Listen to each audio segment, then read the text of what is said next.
If she's so elegant, then let her save your family today.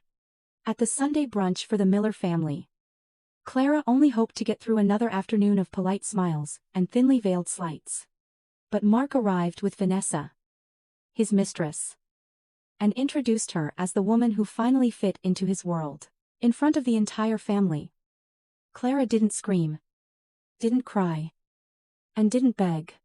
She simply stood up, walked away, and took with her the only thing that was still holding that family together. If she's so elegant, then let her save your family today, Clara said, her voice too low to sound like a threat, and too firm to be mistaken for weakness. The brunch room of the Miller mansion in Beverly Hills hung suspended for a second. As if even the clinking of silverware had understood before the people. Mark was still standing next to Vanessa, his hand resting on her bare back. His handsome, cruel smile, frozen on the face of a man who had just introduced his mistress and his own wife as a more elegant woman, more suited to our circle. Eleanor, his mother, held her glass of white wine with impeccable fingers, expecting Clara to do what she always did, swallow the pain, offer a small smile, lower her eyes, and preserve the family's image. But Clara didn't lower her eyes, she merely placed the linen napkin on her lap. She took a breath and looked at Mark, as if for the first time in 8 years of marriage. She wasn't seeing the man she loved, but the frightened boy hidden behind an expensive suit. The Sunday brunch had been prepared with aggressive perfection. The long, dark imported wooden table was covered with white porcelain, discreet orchid arrangements, and glasses aligned with military precision. Outside, behind the glass doors, the pool reflected the clear Los Angeles sky, while 2 staff members moved silently between the kitchen and the dining room, serving oven-baked macaroni and cheese, grilled salmon, avocado salad, and small coffee, cups that no one really touched. Clara had arrived 20 minutes early, as always, wearing a simple navy blue dress. No sparkle, no cleavage, no attempt to win a competition she didn't even know existed. In her purse was a thick beige envelope with the letterhead of a law firm and a smaller folder with bank documents. Mark knew this brunch was important for the family. He knew there would be a delicate conversation after dessert. What he didn't know, or pretended not to know, was that Clara had also been summoned to that conversation. "Could you at least smile?" Clara, Mark muttered as he entered, before even greeting her, while Vanessa crossed the room as if she had known the place for years. "Today is not the day for that funeral face of yours." Clara looked at him, then at the woman beside him. Vanessa wore a cream silk dress, gold jewelry, hair styled in calculated waves, and a sweet perfume that arrived before her voice. "Mark has told me so much about you all," she said, blowing air kisses to Eleanor and Uncle George, as if she were a legitimate guest and not a wound walking through the front door. Eleanor opened her arms with a warmth she never offered her daughter-in-law. "What a pleasure, my dear. Finally, someone who understands the importance of a good presentation." Mark chuckled softly, and his laugh cut Clara more deeply than a direct accusation. "Still," she responded politely. "Good afternoon, Vanessa." The mistress tilted her head and smiled. "Good afternoon, Clara." Mark said you were discreet. He didn't exaggerate. The first course was served under a silence filled with small cruelties. Eleanor asked Vanessa about trips, art galleries, restaurants in Santa Monica, and weekends in Malibu. Vanessa replied with rehearsed phrases, always glancing at Clara, always letting slip a detail that was not innocent. Mark prefers women who know how to move in circles without embarrassing anyone. Or, he told me his social life had become very limited in recent years. Clara listened, barely touching her food, when her phone vibrated in her purse. She saw the name of David, the bank manager responsible for restructuring Miller Holdings. She didn't answer. Mark noticed the movement and frowned. "Not now, Clara. At least today. Try to be present."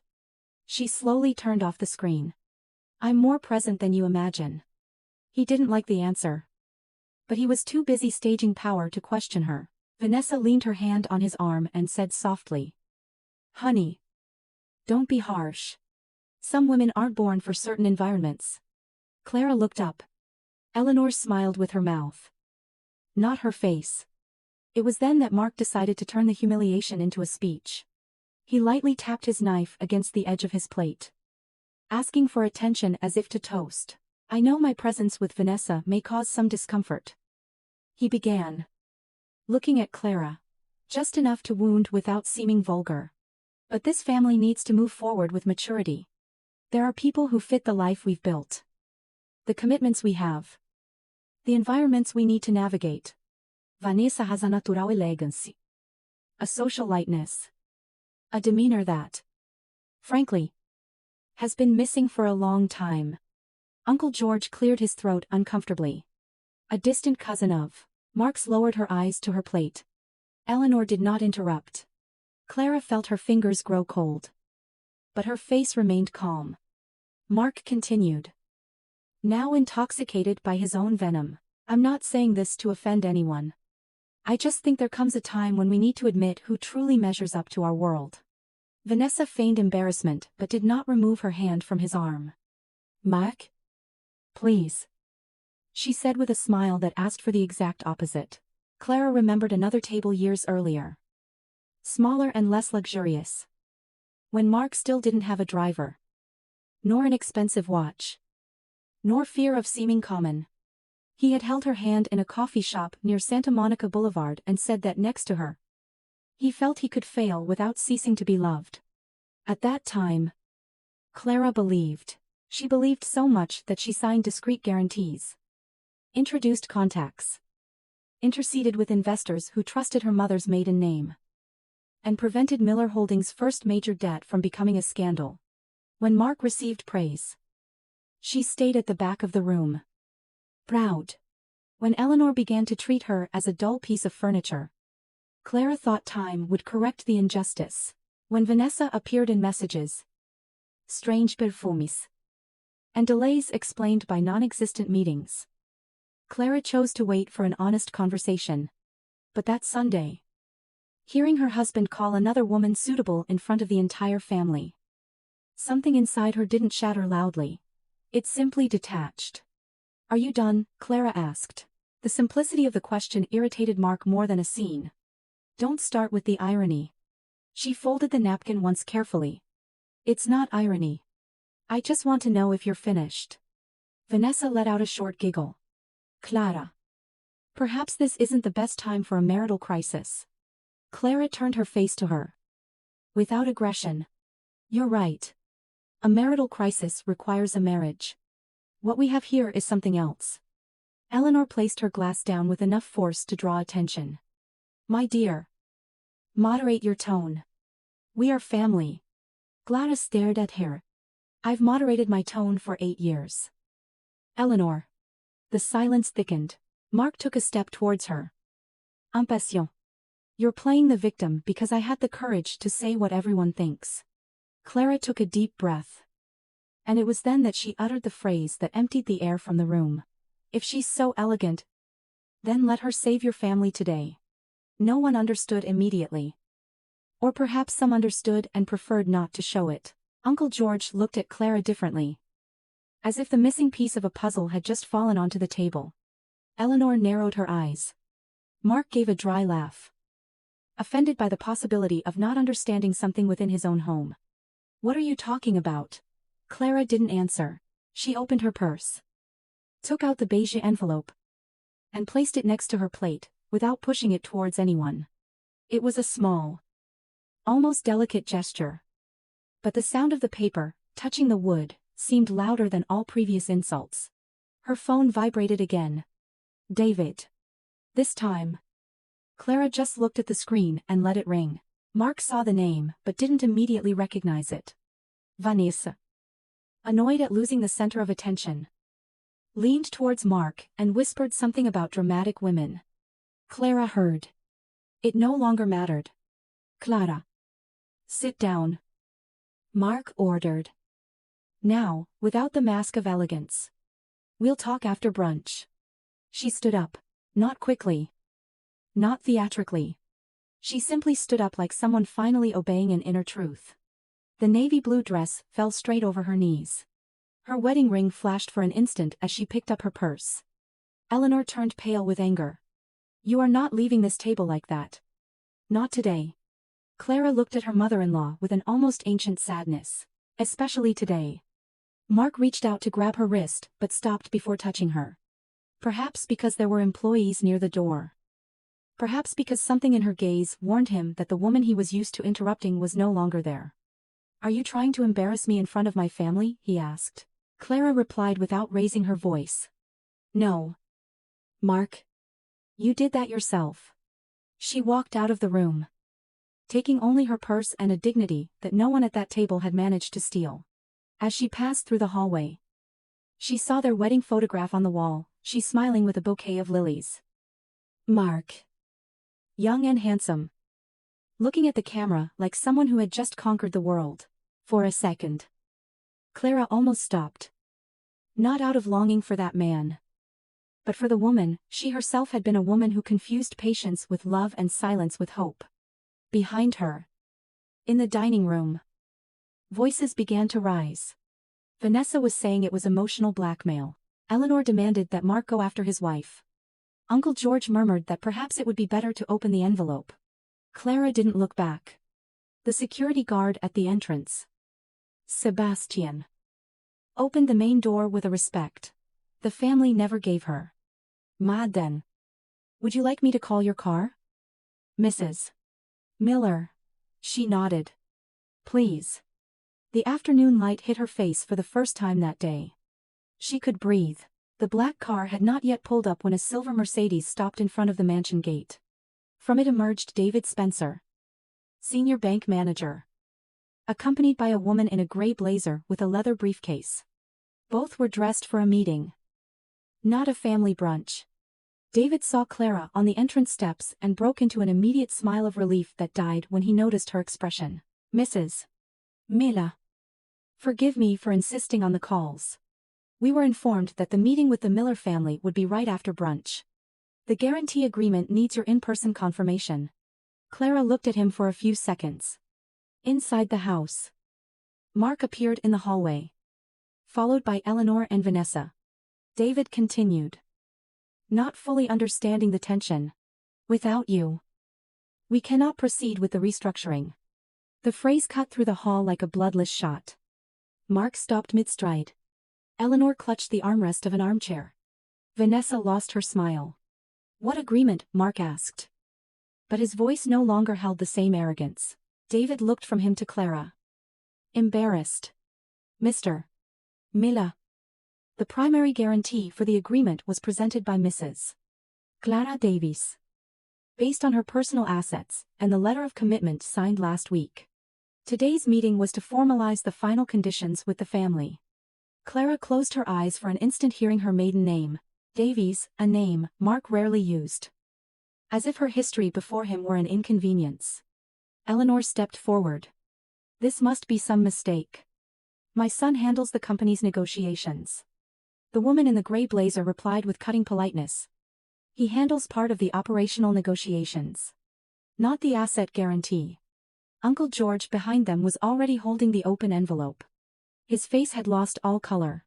Mark stared at Clara as if she had committed a betrayal larger than he had imagined. Why didn't you tell me? The question came out before he realized the absurdity. Clara looked at her husband. And for the first time that Sunday, there was a shadow of weariness in her eyes. I told you, Mark? Several times.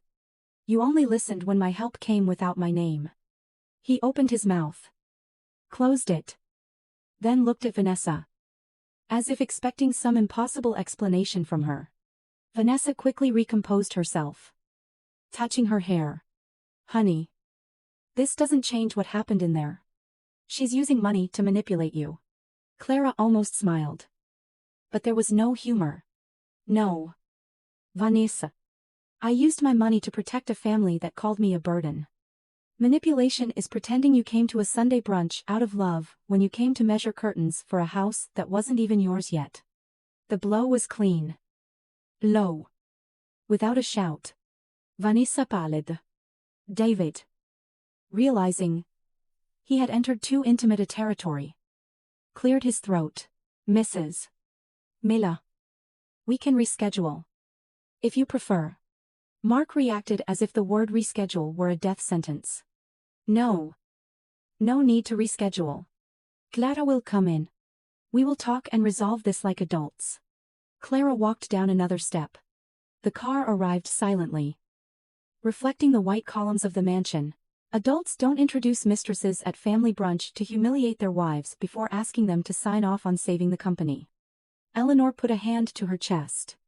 Clara. Think of the Miller name. Clara turned to her. I thought of the Miller name for years. Today. I'm going to think of mine. Mark took 2 steps. His voice lower. Almost pleading. But still tainted by pride. You're not going to destroy everything because of one sentence. Clara watched him as if this were the final proof that he still didn't understand. It wasn't a sentence. It was a whole lifetime fitting into it. Before getting into the car, Clara removed her wedding ring. She didn't throw it on the ground. Didn't give it to Vanessa. Didn't make any dramatic gesture for the hungry eyes of the family. She simply placed it on the envelope that Uncle George was holding, forcing him to extend his trembling hands. The meeting is suspended until further notice. She told David. My lawyer will contact you with the new conditions. The manager nodded professionally. But there was respect in his gaze. Mark stood motionless. As if the mansion, the employees, the mistress, his mother, and his last name had all moved away from him at once. Clara got into the car. Through the window. She saw Vanessa trying to hold Mark's arm. But he didn't react. She saw Eleanor looking at the envelope as if it were a snake. She saw Sebastian slowly close the gate. And that metallic sound seemed to conclude not just a brunch, but an entire version of her life. As the car left the tree-lined street of Beverly Hills and headed towards Wilshire Boulevard, Clara finally allowed her hand to tremble. She didn't cry. Not yet. She watched the buildings pass by the window. The crowded cafes. The delivery riders weaving through traffic. Couples walking as if the world hadn't ended inside a dining room. Her phone vibrated with a series of messages from Mark. Answer. You misunderstood. Don't do this to me.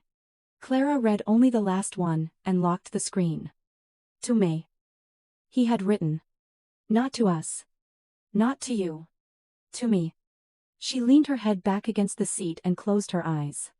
The silence she had left behind was beginning to do its work. It wasn't revenge, it was consequence. And for the first time in years, Clara wasn't trying to prevent Mark from falling. Clara didn't return to the apartment she shared with Mark. She asked the driver to drop her off in front of a discreet coffee shop on Wilshire Boulevard. One of those located on the ground floor of corporate buildings, where no one asked too many questions when a well-dressed woman entered with a face too calm to be fine. The interior had small tables. White light. The smell of freshly ground coffee. And the constant hum of business conversations mixed with the traffic outside. She chose a corner table. With her back to the wall.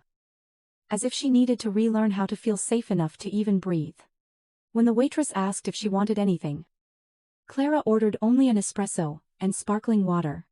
Her hand still bore the pale mark where her wedding ring had been for years. She looked at that empty circle and, for the first time, didn't miss the metal. She missed the woman who had believed that metal protected something.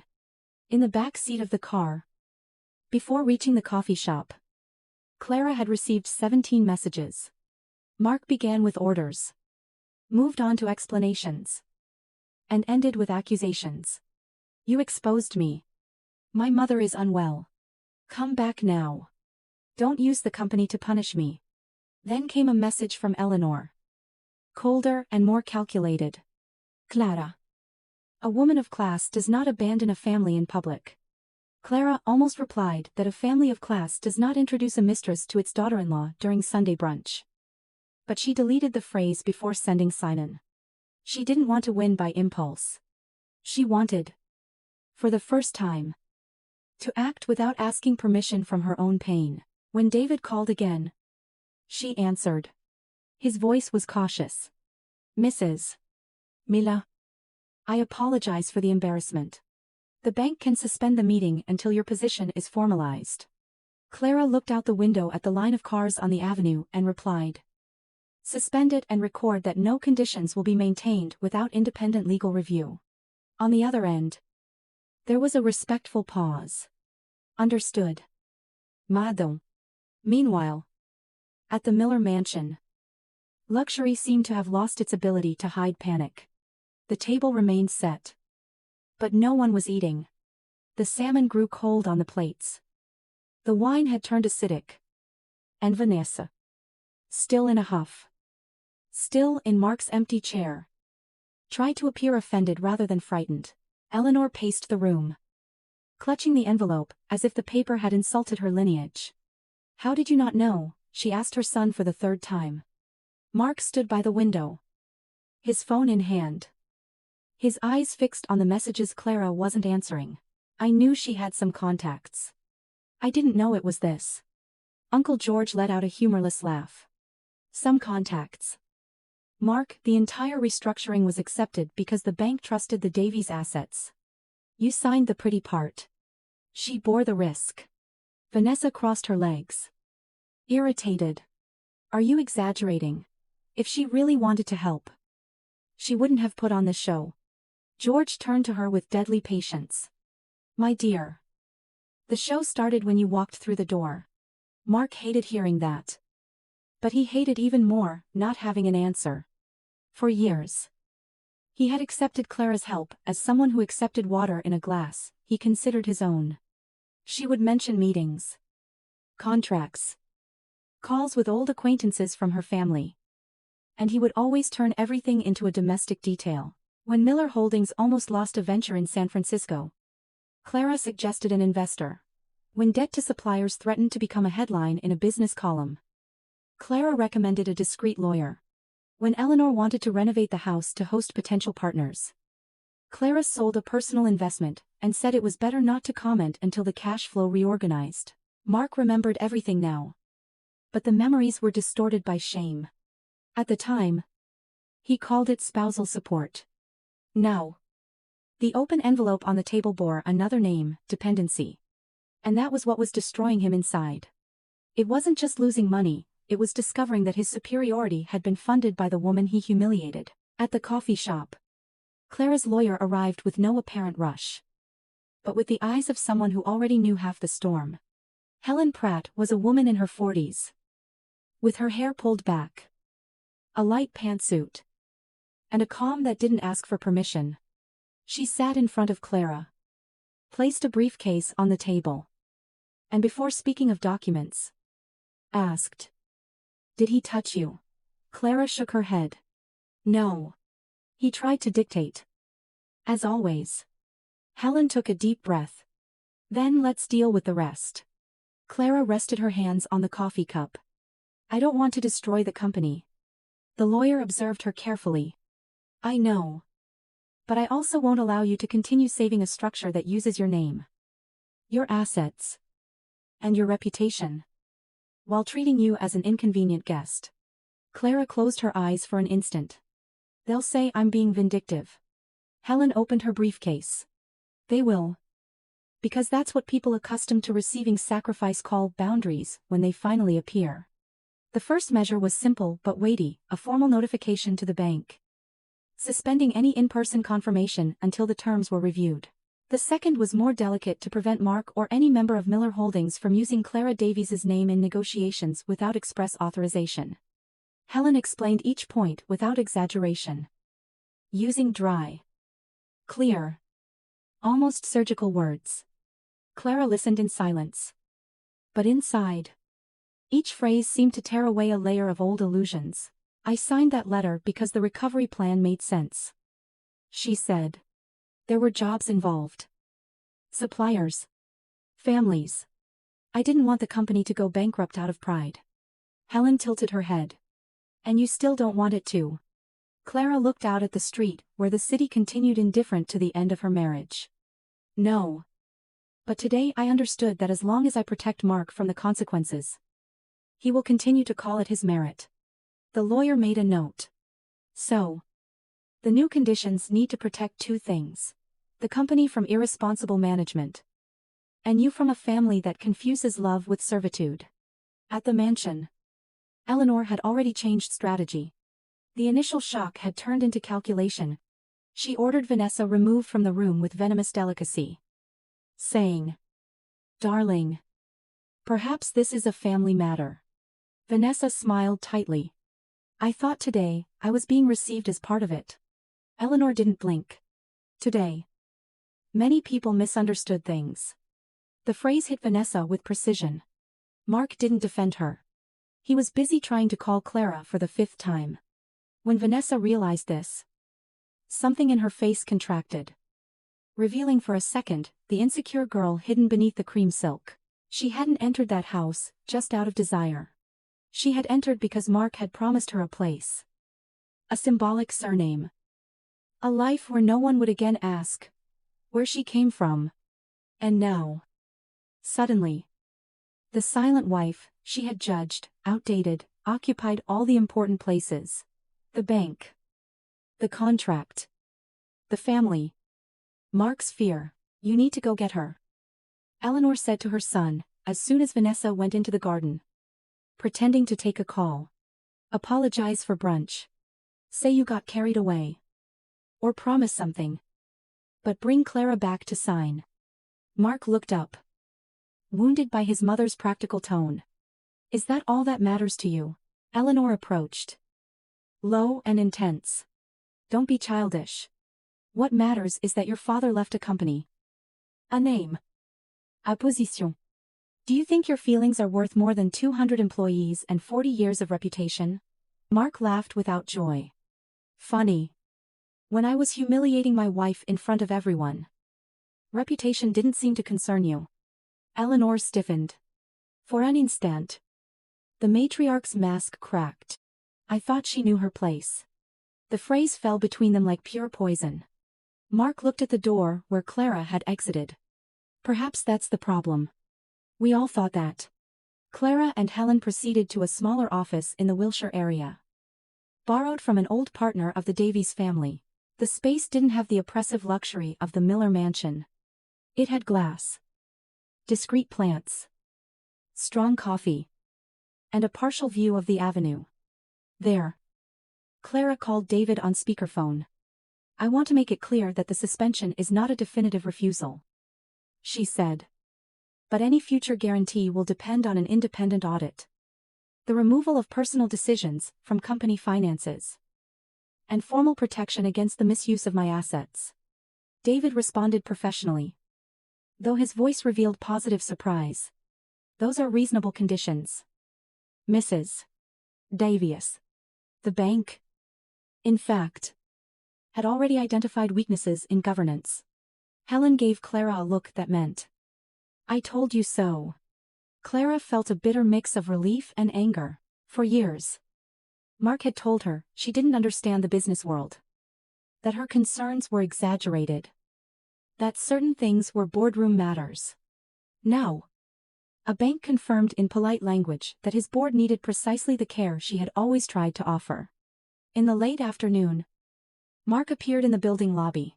Clara knew because the receptionist called, asking if she could authorize him to come up. She remained silent for a few seconds. Helen, sitting across the table, did not intervene. "Tell him I'm not available," Clara finally replied. But Mark didn't leave. He stayed on the ground floor near the turnstiles, under the gaze of security guards and executives passing with badges around their necks. He sent another message, "I want to talk." Clara read it, took a breath, and replied for the first time, "Today you wanted me to listen, now you will learn to wait." The response appeared as sent, and Mark stared at it on his screen as if they were the words of a stranger. Perhaps they were. The Clara he knew would have come down to avoid embarrassment. "I would have apologized for the atmosphere. Would have asked if Eleanor was well." That Clara didn't come down. and standing in the cold lobby of a corporate building. Mark felt something he rarely experienced being on the outside. Vanessa called him while he was still in the building. Mark hesitated before answering. "Are you going to go chasing after her now?" she asked. Not hiding her resentment.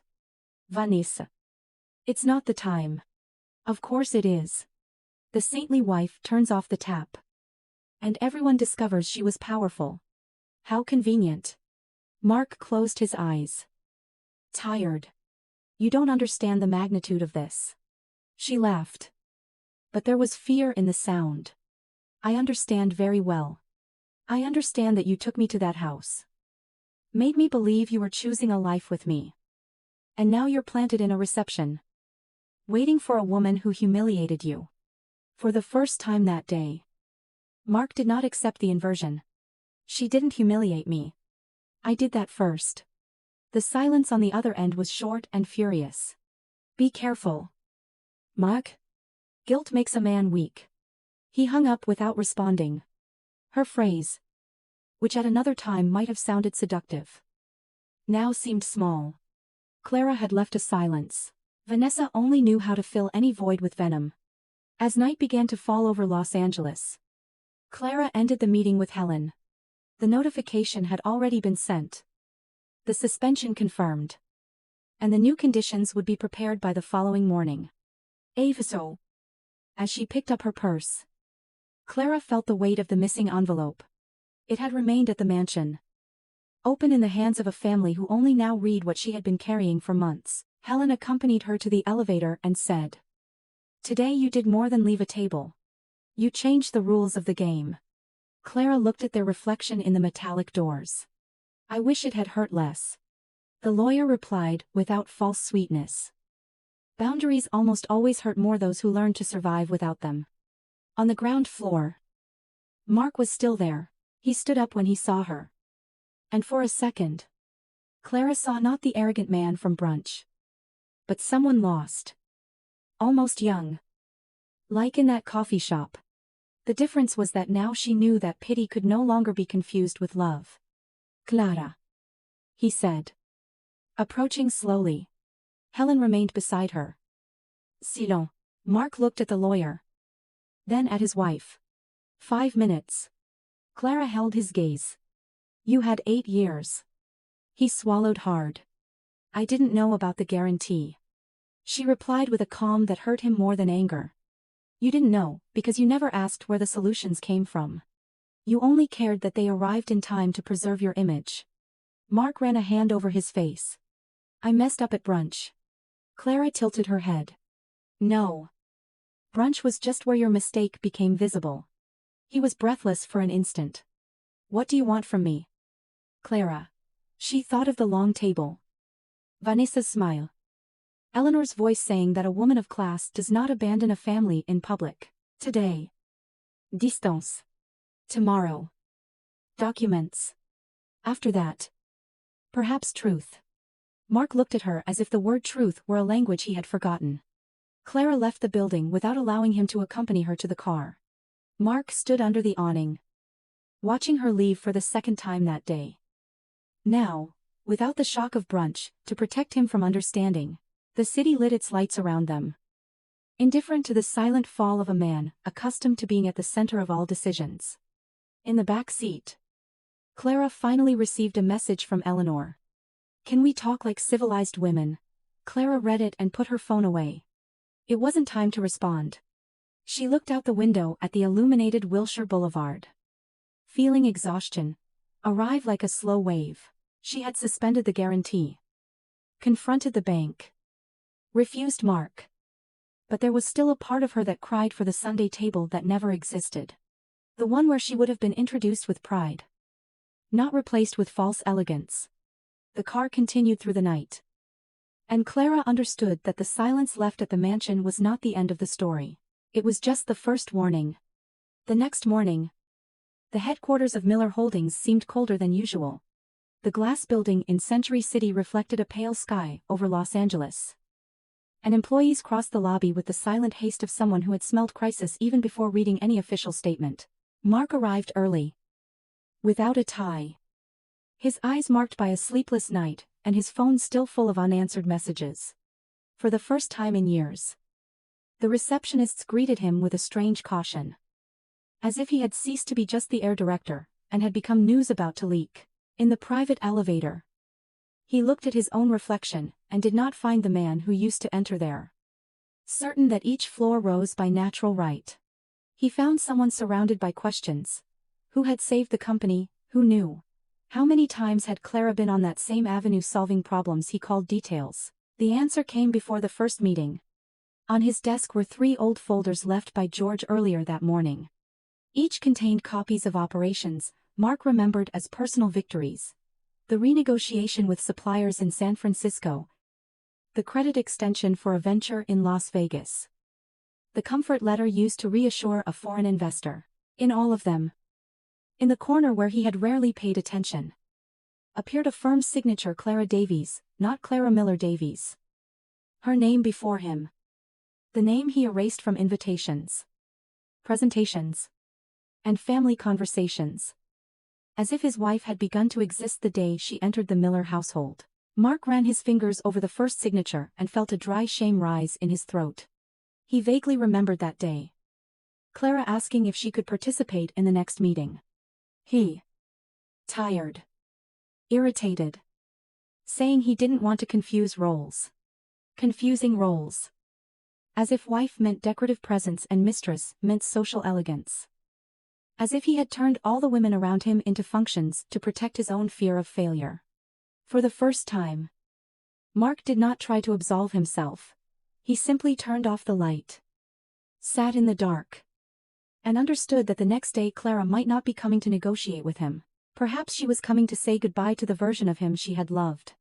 The meeting was scheduled for 10 a.m. in the highest conference room of Miller Holdings. Where the view of Century City usually served as a silent argument of power. The oval table shone under cold lights. Small coffee cups were aligned next to water glasses. And leather folders rested before each chair. As if paper could restore dignity to those who had lost it. Eleanor arrived first. Dressed in dark blue. With a pearl necklace that seemed stiffer than her neck. George followed. Serious. Avoiding any attempt at conversation. 2 directors already waited with cautious expressions. David Spencer. Representing the bank. Sat on the right. Accompanied by the legal consultant in the gray blazer. Mark entered last among the Millers. But did not sit at the head of the table. He stood behind the empty chair reserved for Clara and looked at the city through the glass. For the first time. That room seemed too large for his confidence. Clara arrived promptly. Accompanied by Helen Pratt. She wasn't wearing battle clothes. She chose a simple white suit. Impeccably cut. Without flashy jewelry. Without heavy makeup. Without any attempt to appear richer. More wounded. Or more powerful than she was. The silence that accompanied her entry was different from the silence at brunch. On Sunday. They expected her to shrink. That morning. Everyone expected her to decide their fate. Mark stood up as soon as he saw her. But didn't say her name. Perhaps because any personal word would sound too small in front of those witnesses. Eleanor tried to control the scene with a smile. Clara. How good of you to come. I'm sure everyone here wishes to resolve this as elegantly as possible. Clara placed her folder on the table, and sat down slowly. Elegance. Eleanor.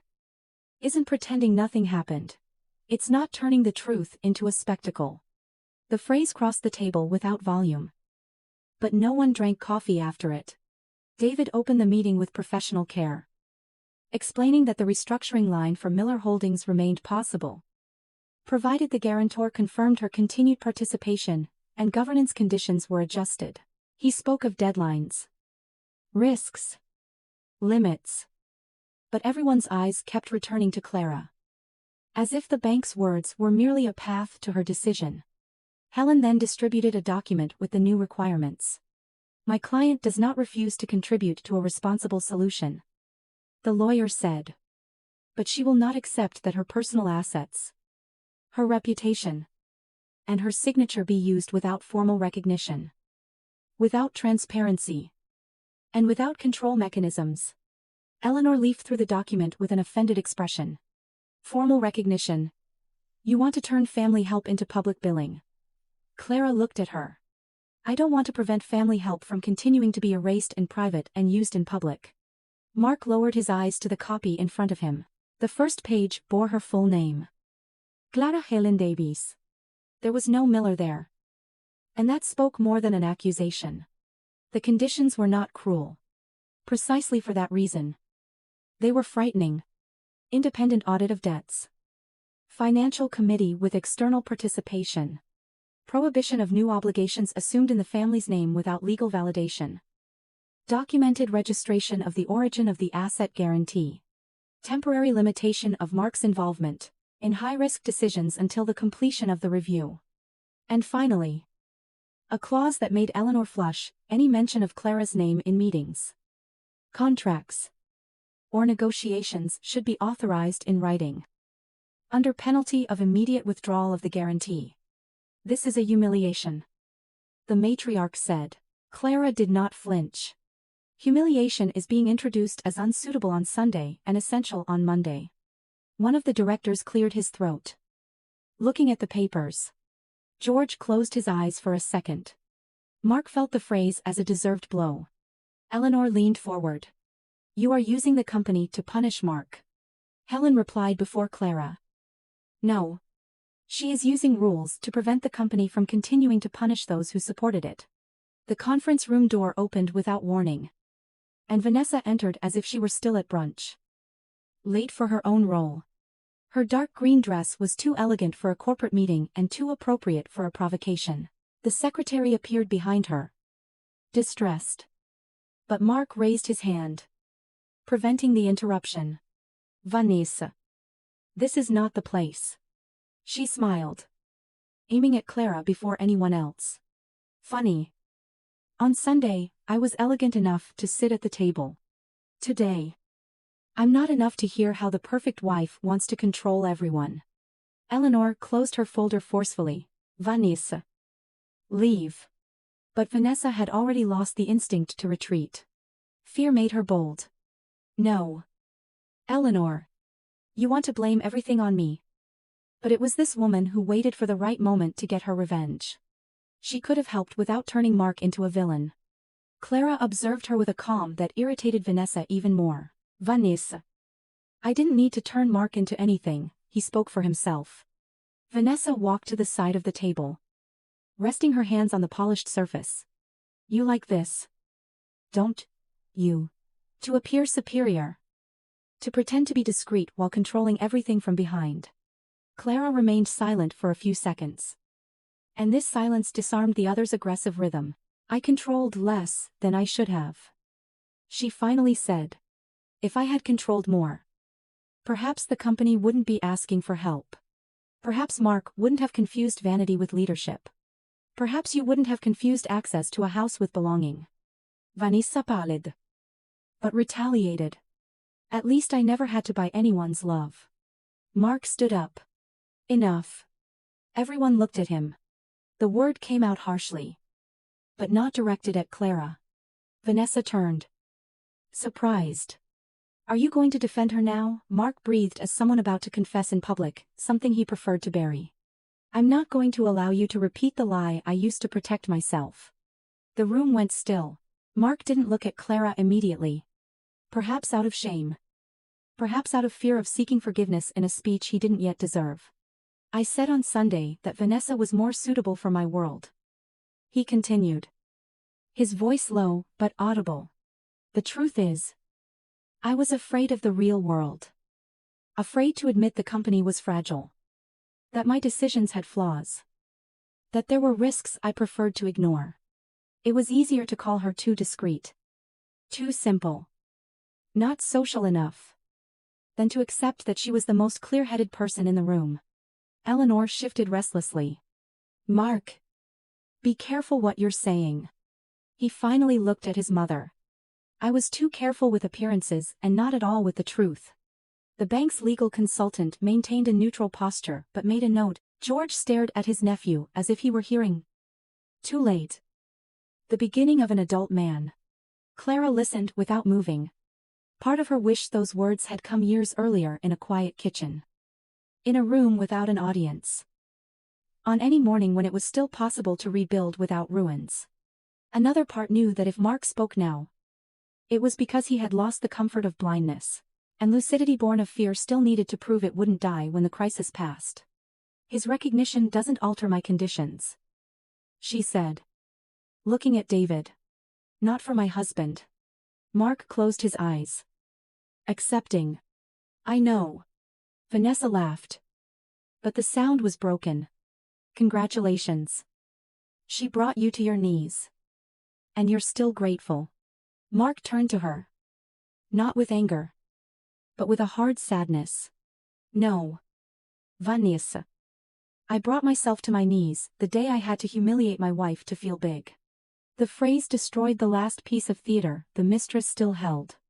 Eleanor tried to regain control the way she knew best. Guilt. Clara. Think of the employees. Think of what a headline would do to families who depend on this company. You've always shown yourself to be a sensible woman. Don't let a personal wound contaminate a larger responsibility. Clara rested her hands on the document. You are right about one thing. There are families who depend on this company. That's why my conditions exist. Because the emotional irresponsibility of one family cannot continue to decide the financial future of so many others. David intervened with a calm voice. From the bank's perspective, the proposed conditions strengthen the operation, not weaken it. The phrase stripped Eleanor of her last technical argument. Only pride remained. And what do you want in return? Clara. A public apology. A seat on the board. The Davies surname above Miller. Clara looked at her with deep weariness. I want to never again have to be diminished, so that you feel secure. Helen then pointed to the last page. There will also be an internal communication sent to directors and financial areas, correcting the history of Mrs. Clara Davies's participation in previous operations. There would be no external spectacle unless the company itself forced the false version out. George nodded. That's fair. Eleanor shot him a furious look. Fair, you're going to give away our corporate intimacy just like that, George replied. Tired. Our corporate intimacy has been in her hands for years. The difference is that she had more decency than we did.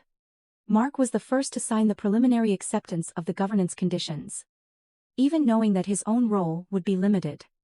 The sound of the pen scratching the paper was small. But to him, it seemed like the fall of an invisible crown. When he finished, he pushed the document to the directors. Do what needs to be done. Eleanor remained still, as if waiting for someone to save her from reality. No one saved her. Vanessa realized before everyone else that the meeting no longer had a place for her. The man who had promised to elevate her was signing his own reduction of power in front of his wife. The family she had dreamed of impressing now saw her as a social risk. The woman she tried to humiliate didn't attack her. And precisely for that reason, left her without a role. You'll regret this, she said, picking up her purse. Clara didn't respond. Eleanor didn't call her dear. Mark simply said, Vanessa. I'm sorry for what I promised you without having the right to promise. She stopped at the door. Are you sorry for me or for her? Mark looked at Clara. Then, at the documents. Today. I feel ashamed for all the people I used to escape from myself. Vanessa didn't know what to do with a response that didn't put her at the center. She slammed the door. But even the sound seemed smaller than she desired. When only those involved in the negotiation remained. Clara finally spoke directly to Mark. You understand that this doesn't fix what happened. He nodded. I understand. You understand that I'm not coming home today. His throat moved. I understand. Eleanor inhaled with indignation. But Mark raised his hand to stop his mother. Clara continued. You understand that if I maintain the guarantee, it will be because the company needs a responsible chance. Not because our marriage deserves to be saved. Automatically. Mark took a second to respond. The old Mark would have made a speech. I would have asked for time. I would have tried to turn her pain into an obstacle to be overcome. The man before her simply said, I understand. And I'm signing anyway. Clara felt the impact of those words on a vulnerable part that still existed. It wasn't forgiveness. It wasn't reconciliation, it was his first action that didn't demand immediate reward. The formalization lasted over an hour. Lawyers adjusted terms. The bank registered the partial suspension converted into conditional renegotiation. The directors accepted the audit. And Eleanor, pressured from all sides, signed the minutes with a stiff hand. Clara signed last, using her maiden name, Davies, with a firmness that made Mark avert his eyes. When it was over, there was no applause, no embrace, no redemptive scene. Just a tense, almost sad relief. The company wasn't saved all at once. It was prevented from continuing to lie in the same way. It was different. It was better. David shook Clara's hand respectfully. You made a difficult decision. Clara replied. The difficult part was taking so long. Helen collected the copies. Satisfied. Without smiling too much. Outside the room, corporate life continued. Phones rang. Elevators ascended. Assistants printed documents. Few knew that morning that a family had lost the right to call abuse tradition. In the hallway, Mark caught up with Clara before she entered the elevator. He kept his distance as if he finally understood that proximity also needed permission. Clara. She stopped without pressing the button.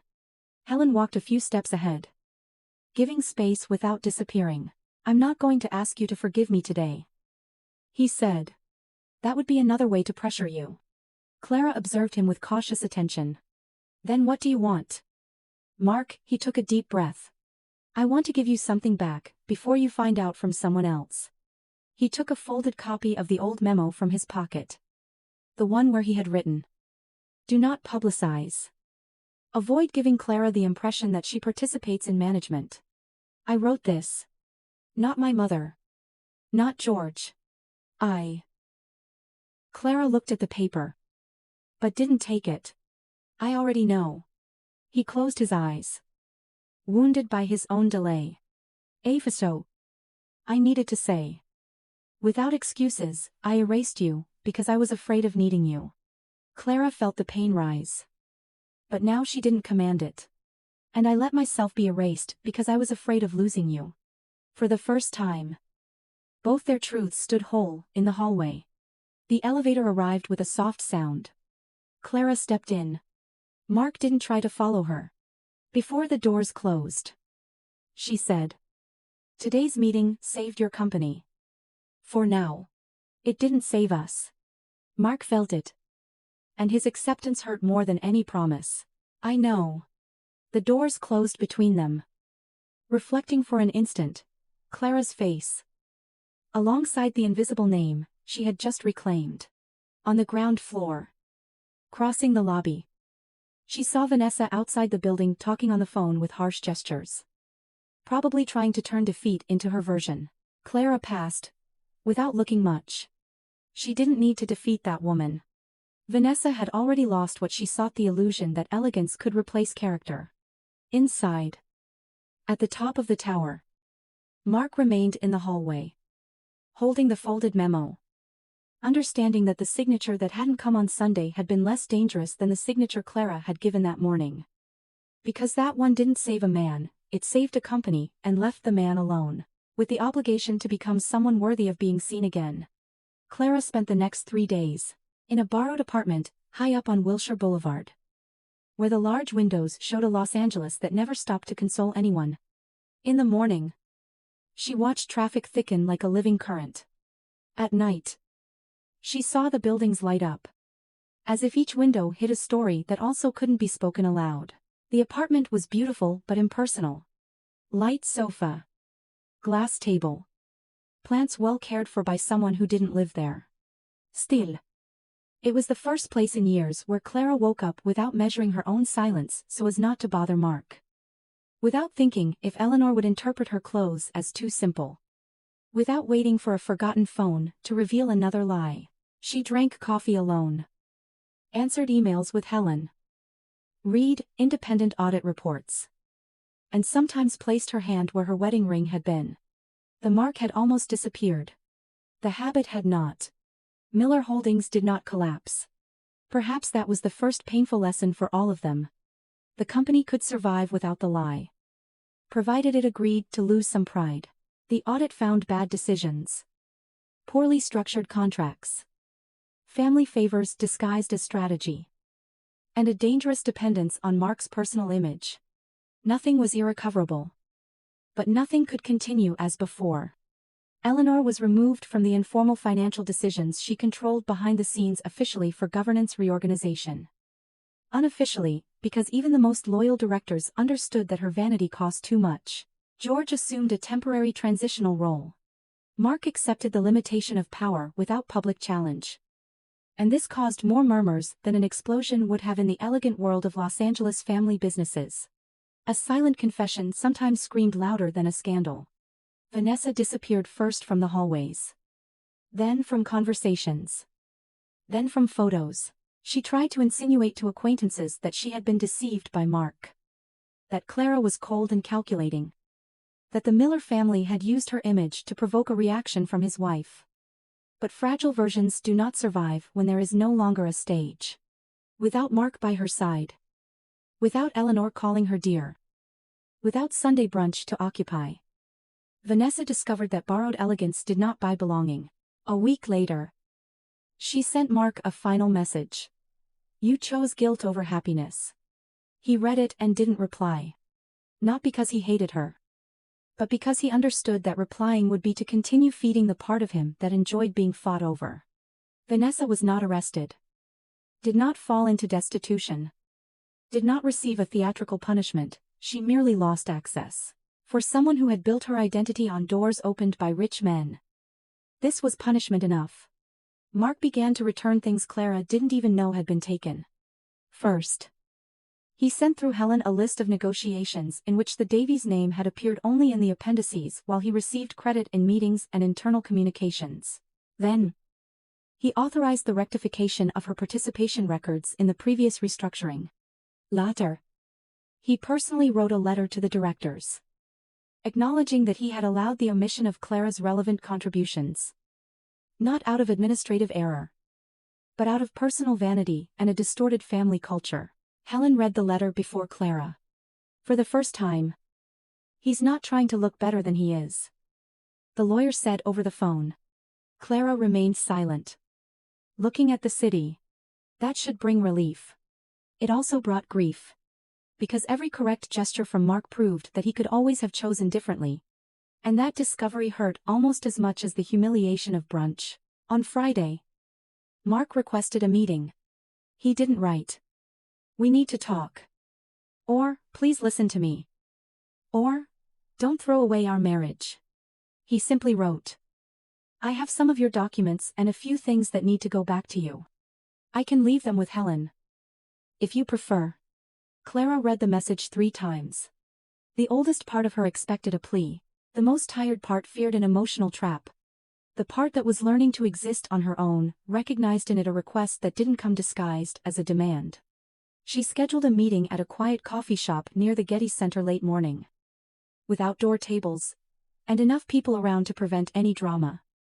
But not so many as to turn pain into a spectacle. She arrived early, as always, and was annoyed to notice this habit. Then she smiled slightly. Not all old habits were a prison. Some were just her traits. Mark arrived on time. Without a driver. Without an impeccable suit. Wearing a light shirt and carrying a black briefcase. He looked thinner. Or perhaps just less inflated by his own importance. He stopped in front of the table and waited for Clara to indicate a chair. This small detail affected her. Before, he would sit as if he had a right. Now he waited for permission. "You can sit," she said. He obeyed. The waiter came. And Mark ordered coffee without looking at her, as if awaiting approval. For a few seconds, they were just 2 people in front of cups surrounded by the ordinary noise of Los Angeles. And that made everything harder. He opened the briefcase and placed a sequence of documents on the table, corrected copies. Internal minute. Authorization of access to financial records. And finally, a smaller envelope. "Here are the rectifications." Helen has already received the digital versions. I brought the physical ones because some things I needed to deliver looking at you. Clara touched the edge of the folder but didn't open everything. Thank you. Mark nodded. There was no relief on his face from her acceptance. There was care. I also brought this. He pushed the smaller envelope. These are the keys to the apartment and the home safe. I changed the administrative password that was linked to my email. Now, Helen has the record that no access will be made without your authorization. Clara looked up. You didn't need to bring them personally. I know. He took a deep breath. But I needed to tell you that I will no longer treat what is yours as an extension of what is mine. The phrase hung between them. Too simple to erase years, and too honest to be ignored. Clara felt like crying. But not for the present. For the past where so little would have been enough for her not to feel invisible. My mother wants to talk to you. Mark? She said after a while. Clara let out a short sigh of apology. He didn't turn away to regain control. Perhaps she'll use the word sorry on the way. Clara almost smiled. Thanks for the heads up. Mark stirred his coffee. Though there was no sugar. She's angry with me. Says I gave away the family. Clara looked at him with a sadness softer than before. You gave away the fantasy. Not the family. He absorbed the phrase like someone receiving a just sentence. I spent years thinking that protecting the Miller name meant hiding weaknesses. Now I'm discovering that it only increased all of them. Clara leaned back in her chair. Discovering isn't the same as changing. I know. He replied. That's why I didn't come to ask to come back. The honesty of that phrase opened a strange space in her chest. Mark continued unhurriedly. As if he had practiced not to convince her. But not to flee. I wanted to apologize. But not as someone who expects an answer today. I humiliated you because I needed to prove to myself that I was still above someone. I let Vanessa into that house because I wanted an audience for the version of me I invented. And I erased you from the documents because your competence reminded me of my dependence. He paused. His voice getting lower. None of that is an excuse. It's just the truth. I should have told you sooner. Clara looked at the people passing on the sidewalk. At a couple laughing with bookstore bags. At a man talking loudly on the phone about a meeting. Life went on. Indifferent to the rarity of a rich man admitting shame in broad daylight. I also have my truth. She said. Mark felt it as if accepting the blade before the cut. Clara intertwined her fingers on the table. I liked being necessary. Even when it hurt. There was a part of me that clung to the idea that if I saved you one more time, you would finally see me. I called it love. But often it was fear. Fear of discovering that without my usefulness, perhaps I wouldn't have a place in your life. Mark Pale? You always had a place. Clara did not harden. But her voice became firm. No. Mark? I had a function. A place is something else. He lowered his eyes. The difference between the two words seemed to pierce him. Function was signing. Smiling. Preserving. Facilitating. Being silent. Place was being seen. Even when she served no one. Clara took years to understand. Mark apparently began that instant. They remained silent until the coffee grew cold. It wasn't the destructive silence of brunch. Nor the bureaucratic silence of the meeting. It was a new silence. Full of things that might never be fixed, and others that might one day be named without pain. Mark took a small object wrapped in cloth from his pocket. Clara recognized it before opening her wedding ring. He placed it on the table carefully. Like someone returning a decision. Not a promise. George gave it to me after the meeting. I didn't want to keep it as a memento.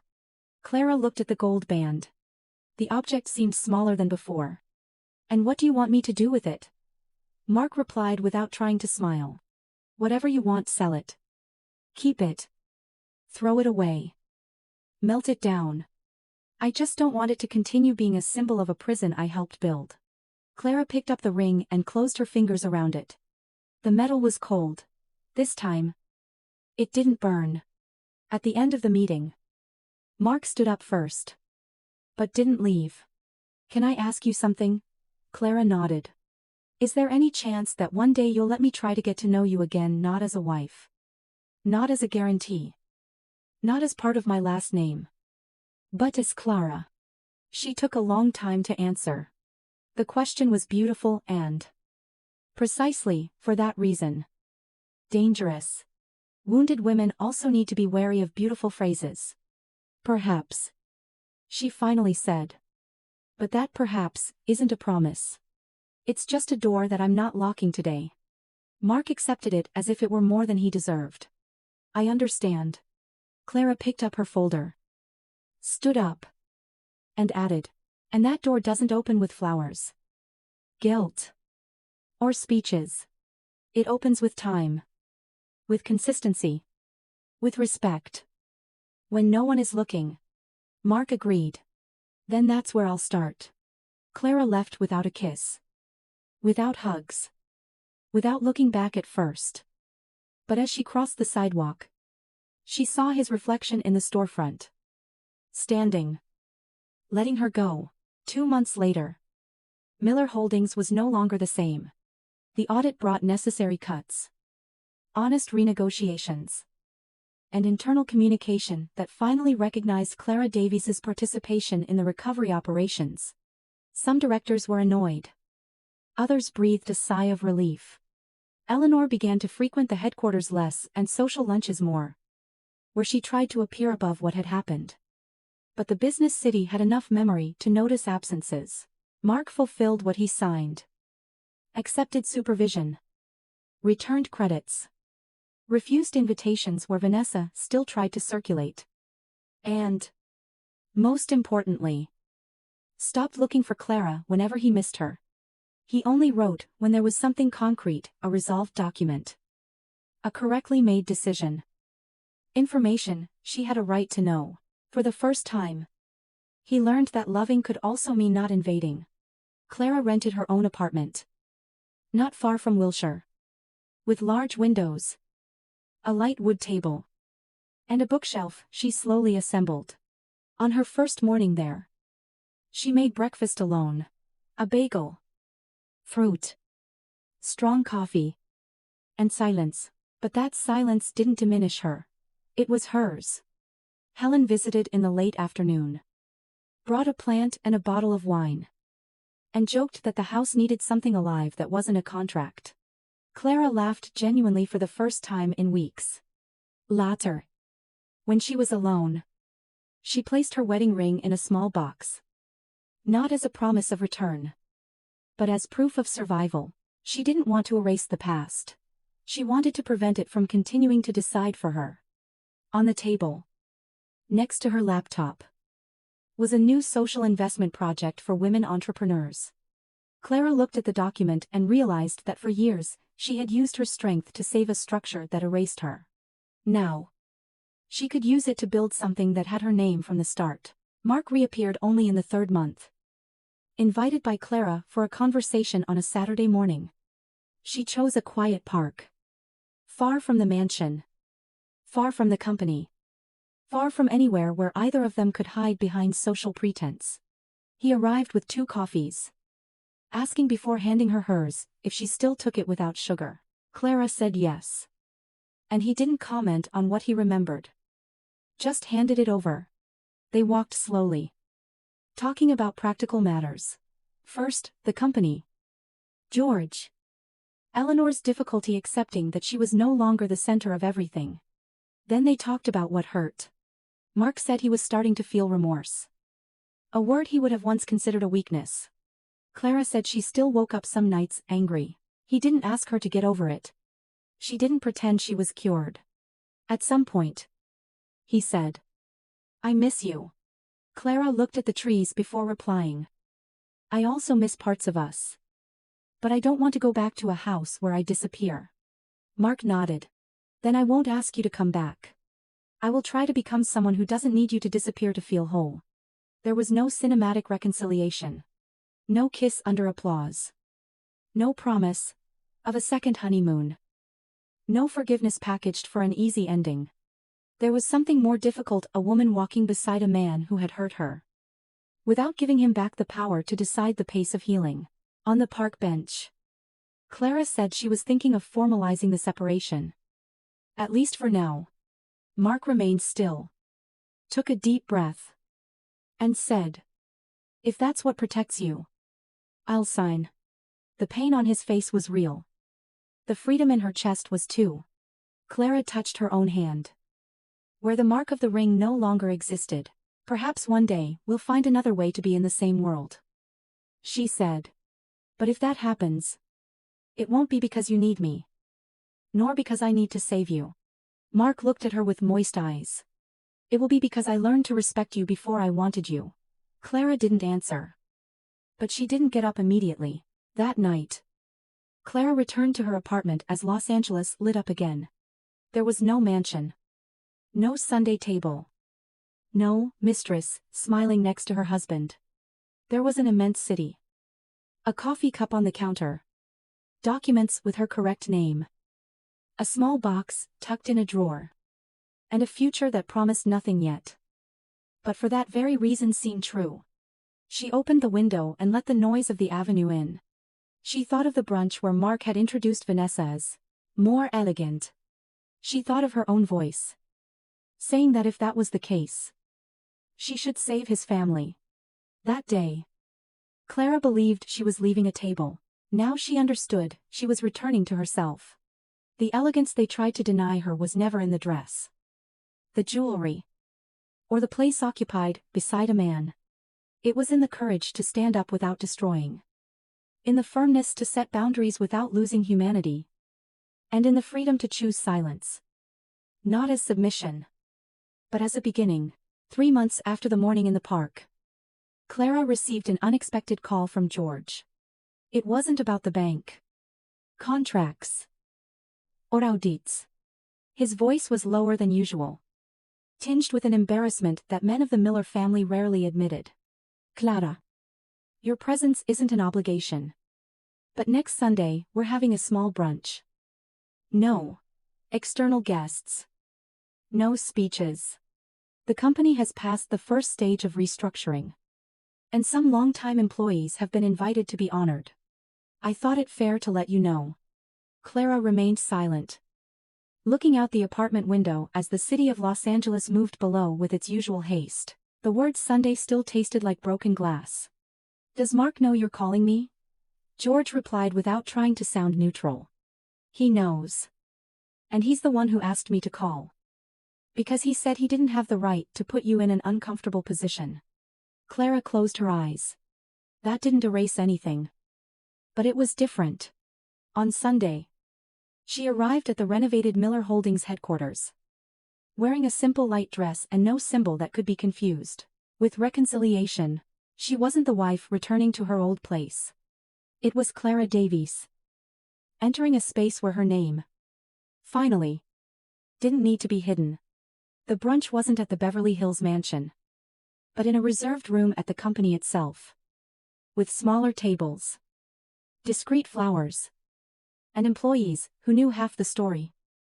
As almost always happens in corporate environments, Mark was near the entrance, talking to an old manager. When he saw Clara, he didn't smile like the owner of the scene. He simply approached and said, "Thank you for coming." She replied, "I came for the employees and for myself." He nodded. "I know." This small phrase, without defense, without an attempt at possession, made Clara feel that perhaps some changes didn't need to be announced to exist. Eleanor was also there. Quieter, less surrounded by admirers. Still impeccable, but with a different rigidity. Not the rigidity of someone who commands, but of someone who had lost the certainty of being obeyed. Seeing Clara, she approached cautiously. "Clara." The name came without the old tone of correction. Clara looked at her politely. Eleanor took a deep breath. "I rehearsed many phrases. Some sounded too beautiful to be true. So, I'll just say one. I was wrong when I mistook your discretion for lack of value." Clara didn't reply immediately. She observed the woman who for years had turned tradition into a weapon and delicacy into a demand. "You were also wrong when you thought asking for silence was the same as asking for unity." Clara said. Eleanor accepted the blow without raising her chin. Yes. There was no hug. No complete forgiveness. But there was a truth spoken without pretense. And in that room. That was almost revolutionary. During brunch, Clara noticed something that surprised her. No one occupied the central place. There was no chair reserved for the most elegant woman. Nor for the matriarch. Nor for Mac. The tables were simply arranged. Mixing directors. Long-time employees. Administrative staff. And family members. An older woman named Marlene, who had worked in finance since Mark's father's time, was called to receive an honor. With teary eyes, she recounted how the company had almost lost its way in recent years. But also how the new phase seemed less vain and more responsible. A company isn't a surname on the wall, she said, holding the microphone with both hands. A company is people who go home at the end of the day, hoping that tomorrow there will still be work. Clara felt that phrase touch precisely the reason she had agreed to maintain the guarantee, not for Mark. Not for the Millers. But for people who had never sat at that Sunday table and yet would pay the price for her mistakes if everything collapsed. Mark spoke little. When it was his turn, he didn't give a grand speech. Merely publicly acknowledged that the restructuring had only been possible because the company had accepted to correct governance failures, and because Clara Davies had imposed boundaries that should have existed from the start. Hearing her name, Clara maintained a calm face. But inside something stirred. It wasn't wounded pride being fed, it was an erased part of her history, returning to its rightful place. Mark looked at her only once. Without asking for applause. Without seeking approval. For a long time. He said, I thought leadership was about maintaining an image. Today, I'm learning that leadership begins when you stop hiding what you're ashamed to admit. The room grew quiet, some understood enough. Others didn't need to understand everything. Clara took a sip of water and thought that this was perhaps Mark's first public speech that didn't try to seem bigger than he was. After brunch, Clara stepped out onto the balcony of the hall, where a piece of the city could be seen. Between tall buildings and glass reflections, Mark came a few minutes later, keeping his distance. Can I stay here? He asked. Clara nodded. They stood side by side, not touching, for a long time. That silence would have been used to hide resentment. Now it seemed only a safe space between two people who were still learning to speak without hurting. My mother asked if you would ever come back to a Sunday brunch at the mansion, Mark said. Clara let out a short, humorless laugh. And what did you say? He looked at the city. Perhaps the right question is whether that house will ever deserve to welcome you again. Clara turned her face to him. That answer wasn't enough to rebuild a marriage. But it was enough to show that Mark no longer confused return with obligation. I still don't know what to do about us, she admitted. Mark nodded. Me neither. But I'm trying not to turn that doubt into pressure. Clara rested her hands on the railing. For a long time, I thought loving someone meant staying until the person realized my worth. Mark remained silent. And she continued. Now, I think no love should demand that we disappear first. He took a deep breath. You made me disappear. Clara did not soften. You did. And I allowed it out of fear. That's the part I'm still healing. Mark looked at her with a clean sadness. I wish I had been better before I lost you. Clara took a moment to reply. Perhaps you lost the wife, who accepted being silent. The woman who remains is still deciding who can approach. For the first time in a long time. Mark smiled without wanting to win. Then I'll wait. Not as punishment, but as respect. Clara didn't say yes or no. She just stood there a few more minutes. And in that late afternoon, that was enough. When she left, Clara wasn't wounded as on the first Sunday. Nor was she completely healed. She left whole enough not to confuse the absence of pain with love. Nor someone else's regret with destiny. In the car, she looked at a message from Helen, asking if everything had gone well. Clara replied. It went with truth. That's a lot. Then she put her phone away and watched Los Angeles pass by the window immense. Imperfect. Full of new beginnings that didn't ask permission. She still didn't know if she would ever love Mark again without fear. She didn't know if the Beverly Hills house would cease to feel like a room where her silence was exploited. But she knew something she hadn't known before. Her place was never given by a husband, a family, or a well-set table. Her place was where her voice could exist, without apologizing. This story has educational and entertainment value because it talks about self-esteem, emotional boundaries, and respect within family and marital relationships. It shows that a person can be discreet, silent, and generous without being weak. Clara doesn't win because she shouts loudest, nor because she humiliates others back. She wins because she understands that continuing to save those who despise her is also a form of abandoning herself. The narrative also teaches that appearance is not character. Vanessa is presented as more elegant, but her elegance depends on status, validation, and access to power. Clara, on the other hand, demonstrates a deeper elegance, the ability to leave a humiliating situation without losing dignity, to impose fair conditions, and not to destroy a company merely to get revenge on a family that hurt her. The story entertains through family drama, wounded, romance, corporate tension, and emotional twists. The audience follows Mark's downfall not just as punishment, but as a process of self-awareness. He needs to discover that humiliating someone to feel superior is a sign of weakness, not power. His journey shows that true repentance isn't asking for forgiveness quickly, but accepting consequences, giving back recognition, and respecting the time of the hurt person. The main theme of the story is he who doesn't value someone's presence may discover too late the weight of that person's absence. It is a story about betrayal, pride, marriage, family, and money. But above all, it is about a woman who stops begging for a place and begins to build her own life with her name on the door.